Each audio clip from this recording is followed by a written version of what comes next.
Morning बच्चों, आज आपको ईवीएस में हमारा परिवेश विषय में पाठ 3 गौरव पुरस्कार शीर्षक है का अध्ययन कराएंगे। बेटा बच्चों ये बताइए, पहले पुरस्कार कब दिया गया आपको, किस कारण दिया गया?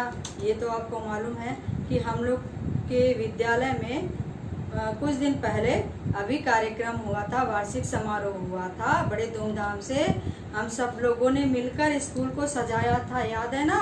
गुब्बारे से और सबसे सजाया था ना बच्चों। और हफ्ते भर से खेल प्रतियोगिता, ड्राइंग प्रतियोगिता, डांस प्रतियोगिता सब चल रही थी। और लास्ट में भी आप लोगों ने बढ़िया बढ़िया डांस किया था, पोयम सुनाया था, नाटक किया था आप लोगों ने। तो वो उसके बाद जो फर्स्ट आया था, जो अच्छा प्रदर्शन किया था अपने कार्यक्रम में, उसको पुरस्कार दिया गया था बच्चों। तो इसी तरह इस पाठ में भी आपके गौरव पुरस्कार पाठ जो है इसमें दिया गया है। इसकी कहानी इस प्रकार है कि दिसंबर माह के पहले हफ्ते में वार्षिक समारोह का समापन समारोह था। हफ्ते भर से कार्यक्रम चल रहा था और जो बच्चे प्रत्येक कार्यक्रम में जो सर्वश्रेष्ठ या उत्कृष्ट प्रदर्शन किए थे उनको इनाम देना था। तो जैसे मंच पर सबको बुलाया गया, प्रधान अध्यापक जी अवार्ड देने के लिए, इनाम देने के लिए, पुरस्कार देने के लिए क्या किए, मंच पर नाम अनाउंस करना था। तो सभी लोग यही आशा में थे कि जो पिछली बार जो बच्चा पाया था, यानी साधमा पाई थी पिछली बार पुरस्कार, तो इस बार भी साधमा ही पाएगी अवार्ड। सब बच्चे यही सोच रहे थे, सब यही में कि साधमा को अब बुलाया जाएगा और अवार्ड पाएगी। खेल प्रतियोगिता जो आयोजित हुई है उसमें उत्कृष्ट प्रदर्शन करने के लिए साधमा को। लेकिन जब प्रधानाध्यापक ने लिस्ट पकड़ाई और जब नाम अनाउंस किया, अतिथि जो हमारे यहाँ भी तो आए थे, अतिथि ढेर सारे आए थे, सभी लोग, प्रधान जी आए थे, उनके साथ आईआईटी के सर आए थे, सब मतलब बैंक के सर, ऑफिसर के सर आए थे, यानी सब जो आए थे हमारे यहाँ भी आए थे जो मेहमान। उन्हीं के द्वारा रश्मि मैडम ने क्या किया था, दिया था ना उनको एक कि पुरस्कार देने के लिए जो बच्चे आए थे। तो इसी तरह जब अनाउंस किया उन्होंने, जो अतिथि थे, तो उन्होंने किसका नाम लिया, मधु का नाम, कि मधु अवार्ड पाई है। गौरव सम्मान से, गौरव पुरस्कार से सम्मानित मधु को किया गया। अब साधमा देख रही थी, जब साधमा की हम वो क्या सोच रही थी कि हम ही को मिलेगा इस बार भी, जब उस बार हम मिला है तो इस बार भी हम ही को मिलेगा, हम ही जीतेंगे। तो साधमा बड़ी दुखी हुई देखकर। सारे बच्चे सोचने लगे, अरे साधमा को मिलना था अवार्ड तो मधु को कैसे मिल गया? तो ऐसा नहीं है जरूरी कि मधु को ही वो साधमा को ही अवार्ड हर बार मिल जाए। मधु इस बार अच्छा प्रदर्शन की थी इसलिए मधु को मिला। अब साधमा दुखी होकर अपने घर गई और अपनी माँ के सर पे अपना सर जो है माँ की गोद पर रख कर रोने लगी। माँ देखकर उसको चुप कराने लगी साधमा को, क्यों दुखी होती हो सकता है कि तुमसे अच्छा मधु का प्रदर्शन रहा है, उसने अच्छा कार्य किया है, अच्छी मेहनत की होगी, इसलिए वो जीती। इस बार तुम्हारा कम अच्छा प्रदर्शन था इसलिए तुम नहीं जीत पाई। जरूरी तो नहीं है कि हर बार तुम ही जीतो। जो अच्छा अब इस बार तुम प्रदर्शन अच्छा करना तो तुम जीत जाना।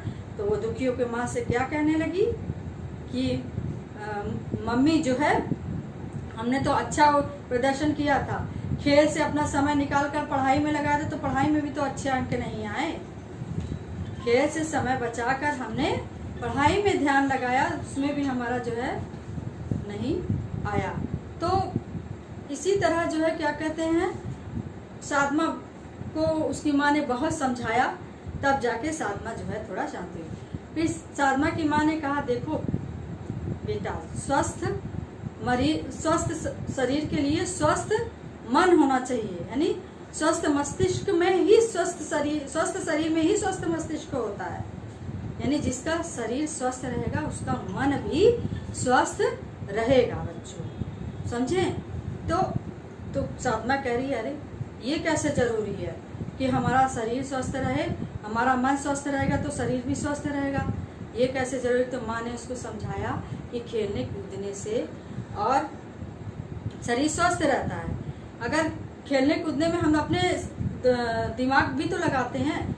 मान लीजिए जैसे क्रिकेट खेल रहे हो, गेंद आगे जा रही है कि पीछे जा रही है, इसके लिए हमें दिमाग से सोचना पड़ेगा कि हम आगे बढ़ के पकड़े गेंद कि पीछे बढ़ के, मतलब पीछे जाकर हम गेंद पकड़े। तो इसके लिए हमें क्या करना पड़ता है, दिमाग से सोचना पड़ता है।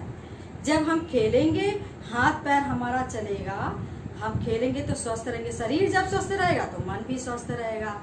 ये बात फिर साधमा समझ गई। फिर कुछ दिन बाद जब ये समझ गई कि हाँ खेलना बहुत जरूरी है, कुछ दिन जब गर्मी की छुट्टी हो गई तो साधमा की बुआ अपने बेटे आसिफ को लेकर उसके घर आई गर्मी की छुट्टी मनाने। तुम लोग भी तो जाते हो कहीं नानी के घर, कभी मामा के घर, बुआ के घर, ऐसे जाते हो ना गर्मी की छुट्टियां जब पड़ती हैं तो उसके घर उसकी बुआ आई। जब बुआ उसकी आई आसिफ को लेके तो बड़ी बहुत खुश हुई, चलो आसिफ के साथ खेलेंगे। वो आसिफ के साथ खेलने, गर्मी का दिन था, बाहर चली गई। अब इतनी कड़ी धूप में बच्चे खेलेंगे तो उसकी माँ ने क्या कहा, बच्चों अंदर आ जाओ, आओ अंदर गेम खेलो, अंदर खेलो, हम तुम्हें देते हैं। तो साधमा की माँ ने एक कैरम बोर्ड निकाल के दिया। उसी समय उसके दोस्त जो है नवीन और नूतन आ गए और साथ में आसिफ, नवीन, नूतन और साधमा खेलने लगे कैरम बोर्ड। कुछ ही देर में क्या होता है, अच्छे से सजाते हैं, गोट वोट खेलते हैं, कुछ ही देर में आसिफ जो है पूरा कैरम बोर्ड पलट देता है। क्यों पलट देता है?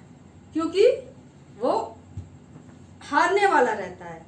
उसको वो जब हारने लगा तो कुछ नहीं पाया तो गेम को बिगाड़ दिया उसने, कैरम बोर्ड को। ऐसा बहुत से बच्चे करते हैं ना कि जब वो हारने लगते हैं तो कहते हैं हम नहीं खेलेंगे, गेम को बिगाड़ देते हैं। तो साधमा बहुत गुस्सा हुई आसिफ पर और नूतन भी बहुत गुस्सा हुई और नवीन जो है उसकी आंख में आंसू आ गया कि जब हम लोग जीतने वाले थे तो आसिफ ने खेल बिगाड़ दिया। तब उसकी माँ ने कहा, समझाया कि देखो बेटा, इस तरह से हार और जीत तो लगी रहती है, इस तरह नहीं करना चाहिए। जब हार जाओ तो जो जीता है उसकी प्रशंसा करो और जब जीत जाओ तो अहंकार मत भरो कि जीत गए हैं और हम इस अपने अंदर अहंकार भरने से कुछ नहीं होगा। अहंकार भरोगे तो सिर्फ लोग तुम्हें बुरा ही कहेंगे, ठीक है। ऐसे होता है, जीतने जब लगता है तो आदमी जब अहंकार आ जाता है तो वो सोचता है कि बस हम ही हम हैं और कोई नहीं है, ठीक है बच्चों।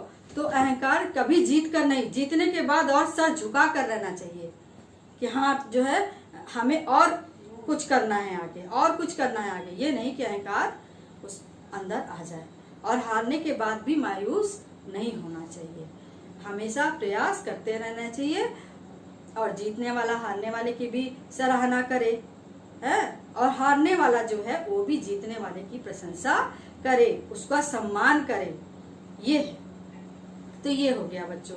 अच्छा बच्चों, एक चीज बताइए, इंडोर गेम किसे कहते हैं और आउटडोर गेम किसे कहते हैं? इंडोर गेम वो गेम होता है जो हम घर के अंदर खेलते हैं। कौन कौन से खेल होते हैं इंडोर गेम? जैसे शतरंज हो गया, लूडो हो गया।